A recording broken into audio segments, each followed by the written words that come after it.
Welcome বন্ধুরা, আমার all subject tuition চ্যানেলে তোমাদের সকলকে জানাই স্বাগতম। বন্ধুরা, আজকে আমরা মাধ্যমিকের ভৌত বিজ্ঞান সাবজেক্ট নিয়ে হাজির হয়েছি।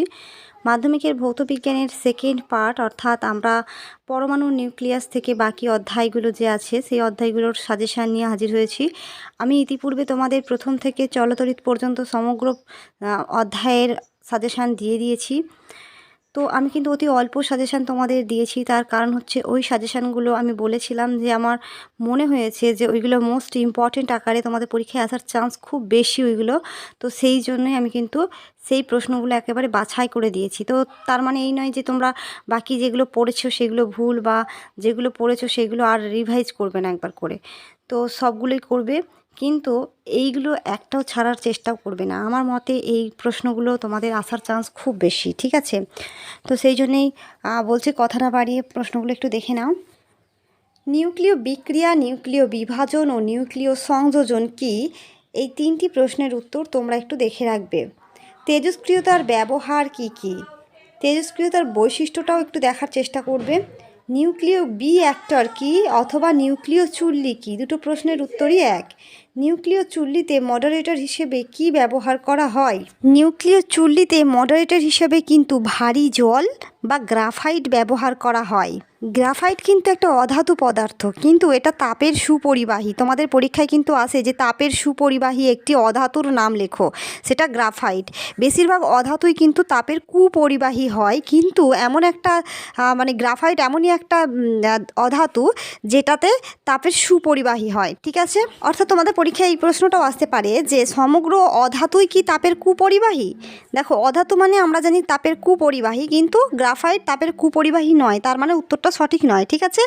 সমগ্র অধাতুই তাপের কুপরিবাহী নয়, কিন্তু সমগ্র ধাতুই তাপের সুপরিবাহী। যদিও এই তাপের সুপরিবাহী কুপরিবাহী এই অধ্যায়ের প্রশ্নের উত্তর নয়, তবু আমি একটু জানিয়ে রাখলাম। নেক্সট প্রশ্ন এই অধ্যায় থেকেই, ভর ত্রুটি, ভর বিচ্যুতি কাকে বলে? দেখো, এই ভর ত্রুটি বা ভর বিচ্যুতি কথাটা, এই প্রশ্নটা এরকম যে নিউক্লিয়াস, আমরা জানি নিউক্লিয়াস নিউট্রন ও প্রোটন নিয়ে গঠিত, অনেকগুলি নিউট্রন ও প্রোটন নিয়ে গঠিত। তো সেই নিউট্রন বা প্রোটনের যে ভর বা ওজনটা হয়, তার থেকে নিউক্লিয়াসের ভর কিছুটা কম হয়। ভরের এই পার্থক্যকেই ভর ত্রুটি বা ভর বিচ্যুতি বলা হয়।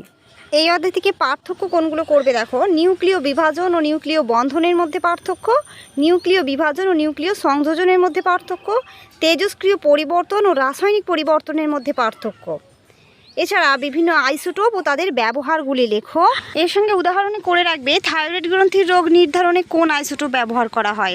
লাস্ট প্রশ্ন, নিউক্লিয় সংযোজনের পূর্বে নিউক্লিয় বিভাজন করা হয় কেন? এরপর আমরা পর্যায় সারণী থেকে মোস্ট ইম্পর্টেন্ট প্রশ্নগুলো দেখে নেব। প্রথমেই যে প্রশ্নটি রেখেছি, হাইড্রোজেন মৌলকে দুষ্ট মৌল বলার কারণ কি? এই প্রশ্নটা অন্যরকমভাবেও আসতে পারে।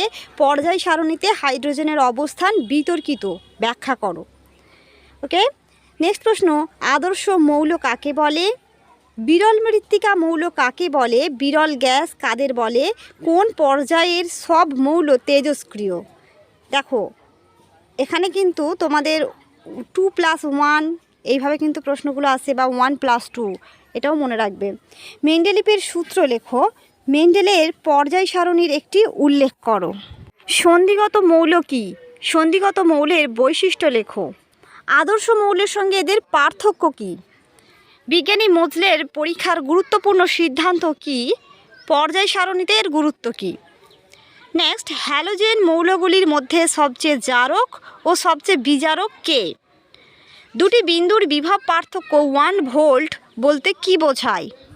নেক্সট অধ্যায়, আয়নীয় ও সমযোজী বন্ধন। এই অধ্যায় থেকে যে প্রশ্নগুলো আছে, প্রথম প্রশ্ন, NaCl একটি তড়িৎযোজী যৌগ, ব্যাখ্যা করো। মনে রাখবে, তড়িৎযোজী আর আয়নীয় বন্ধন দুটো কথাই কিন্তু এক, ঠিক আছে? নেক্সট প্রশ্ন, লুইসের ধারণা অনুযায়ী সমযোজী বন্ধন গঠনের ব্যাখ্যা লেখো। আয়নীয় যৌগগুলির গলনাঙ্গ ও স্ফুটনাঙ্গ কেন বেশি হয়? H2O সমযোজী না তড়িৎযোজী? ব্যাখ্যা করবে। নেক্সট, অক্টেট বা অষ্টক পূর্তি ছাড়াও আয়নীয় যৌগ গঠন হতে পারে, তা দেখাও। H2O এটা কিন্তু তোমাদের এমসিকিউতে প্রশ্নটা আসতে পারে। H2O কিন্তু একটি সমযোজী যৌগ। আবার পরীক্ষায় এইভাবে শর্ট প্রশ্ন আসতে পারে যে একটি তরল সমযোজী যৌগের নাম লেখো, তাহলে হবে H2O বা জল, ঠিক আছে। আবার যদি কঠিন সমযোজী যৌগের নাম হয় তাহলে কিন্তু হবে চিনি। Na ও Na প্লাস আয়নের মধ্যে কে বেশি সুস্থিত, এটা যদি শর্ট প্রশ্নে আসে তাহলে তোমরা কিন্তু লিখবে Na অপেক্ষা Na প্লাস আয়ন বেশি সুস্থিত।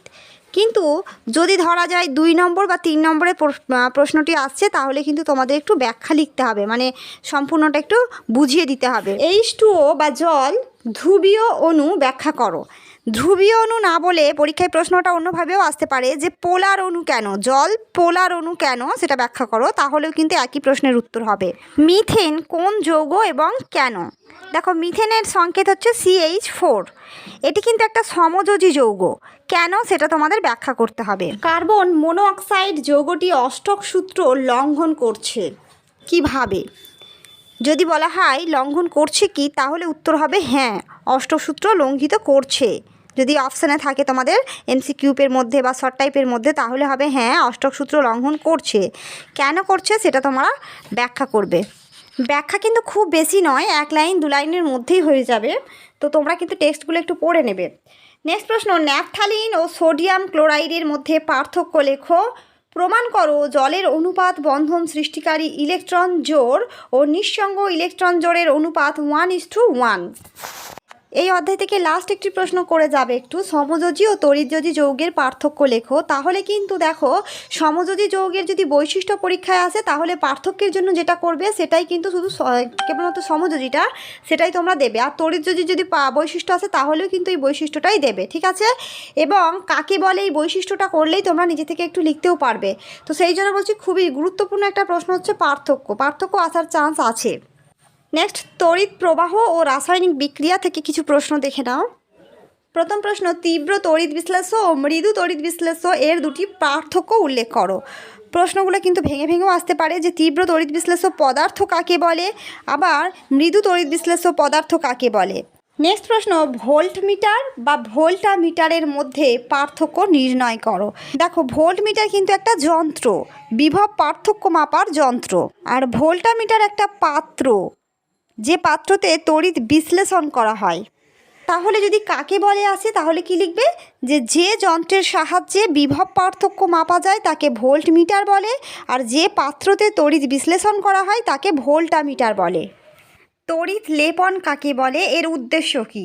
তড়িৎ বিশ্লেষণ পদ্ধতিতে কিভাবে বিশুদ্ধ কপার পাওয়া যায়? অ্যাসিড মিশ্রিত জলের তড়িৎ বিশ্লেষণে ক্যাথড ও অ্যানোডে উৎপন্ন গ্যাসের অনুপাত কত? নেক্সট, অজৈব রসায়ন থেকে দেখো মোস্ট ইম্পর্টেন্ট প্রশ্ন কোনগুলো আছে। প্রথম প্রশ্ন, নাইট্রোজেন আবদ্ধীকরণ কাকে বলে? তৈলচিত্র কিছুদিন পুরানো হলে কালো হয়ে যায় কেন? খোলা বাতাসে তামার উপর ধীরে ধীরে সবুজ ছোপ পড়ে কেন? অ্যালুমিনিয়াম ক্লোরাইডের স্বচ্ছ জলীয় দ্রবণে অ্যামোনিয়া গ্যাস চালনা করা হলে কি ঘটবে? অ্যামোনিয়ার ব্যবহার লেখো এবং এর দুটি সারের নাম ও সংকেত উল্লেখ করো বা লেখো। নেক্সট, এই অধ্যায় থেকেই করবে, দেখো লিকার অ্যামোনিয়া ও তরল অ্যামোনিয়ার পার্থক্য লেখো। পটাশিয়াম ডাইঅক্সাইডের সাথে H2S চালনা করলে কি হবে? কিপ যন্ত্র কি? অ্যামোনিয়াকে শুষ্ক করতে পোড়া চুন ব্যবহার করা হয় কেন? রূপোর দ্রব্য পুরানো হলে কালো হয়ে যায় কেন? নেক্সট, ধাতুবিদ্যা থেকে দেখো প্রথম প্রশ্ন, খোলা বাতাসে তামার উপর ধীরে ধীরে সবুজ ছোপ ধরে কেন? লোহার পাত্রে কপার সালফেটের দ্রবণ রাখা উচিত নয় কেন? গ্যালভানাইজেশন কাকে বলে? সব আকরিকই খনিজ কিন্তু সব খনিজ আকরিক নয়, ব্যাখ্যা করো। অ্যালুমিনিয়ামের পাতে মোড়া চাটনি খাওয়া উচিত নয় কেন? থার্মিট বিক্রিয়া কি? CuFeS2 তামার আকরিক কিন্তু লোহার আকরিক নয় কেন? নেক্সট, অষ্টম অধ্যায় জৈব রসায়ন থেকে প্রশ্নগুলি দেখো। প্রথম প্রশ্ন, মনোমার কাকে বলে? টেফলনের মনোমারটির নাম ও সংকেত উল্লেখ করো। LPG এর প্রধান উপাদান কি? পলিথিন ব্যাগ ব্যবহারের দুটি বিপদ উল্লেখ করো। জৈব যৌগ ও অজৈব যৌগের মধ্যে পার্থক্য লেখো। ইথিলিন একটি অসম্পৃক্ত হাইড্রোকার্বন প্রমাণ করো। মিথাইল অ্যালকোহল বা ইথাইল অ্যালকোহলের দুটি ক্ষতিকারক প্রভাব লেখো। মেথিলেটেড বা জিনচার্ড স্পিরিট কী? রেটিফাইড স্পিরিট কী? জৈব বিশ্লেষক কী? কৃত্রিম পলিমার কী? তো বন্ধুরা, আজকের মতো ভিডিওটি এখানেই শেষ করছি। দেখা হচ্ছে নেক্সট ভিডিওতে। ধন্যবাদ।